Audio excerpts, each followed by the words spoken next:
जास वचन रविकर निकर। ऐसी भगवान व्यास प्रार्थना कर रहे हैं। श्रीमद् भागवत में धर्म का ही नहीं परम धर्म का निरूपण है। सचनो परम धर्म का। और मनुष्य के जीवन में जो सकाम धर्म होता है, और संसार में सकामता विशेष देखी जाती है, लेकिन वो सकाम भक्ति भी श्रीमद् भागवत के द्वारा निष्काम भाव में परिणत हो जाती है, अर्थात सहज भक्ति हो जाती है। अकाम सर्व कामो वा मोक्ष कामोदारधि तीव्रेण भक्ति योगेन यजेत पुरुषं परम। ध्यान रखना, हमारे जीवन में अनंत कामनाएं हों, जिन कामनाओं का कभी अंत न होने वाला, अथवा एक भी कामना न हो, कोई भी, न लौकिक न पारलौकिक, कुछ भी, लेकिन फिर भी यहाँ पर भगवान शुकदेव कहते हैं तीव्रेण भक्ति योगेन। तीव्र भक्ति योग हमारे जीवन में होना चाहिए। भागवत का सेवन करना चाहिए हमें। इसी में सर्व आनंद है। सुख नहीं, आनंद। सुख तो संसार में देखा जाता है, तो सुख का विपरीत दुख भी होता है।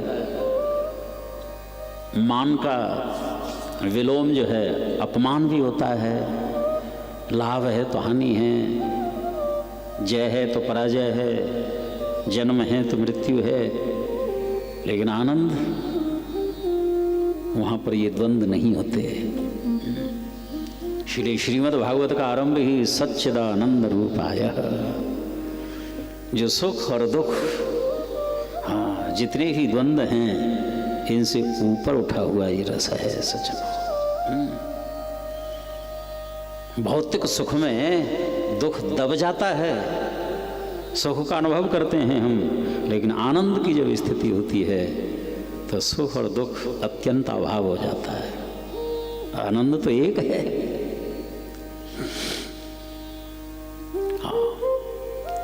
भागवत में उस आनंद स्वरूप परमात्मा का प्रतिपादन किया गया है। और भागवत की तो ऐसी महिमा बताइए। देखिए, ये अनुष्ठान होने से पूर्व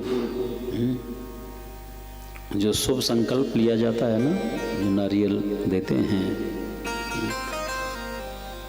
पंचोपकारों से संक्षिप्त पूजन होता है। जो संकल्प होता है, उस संकल्प की भी इतनी महिमा है।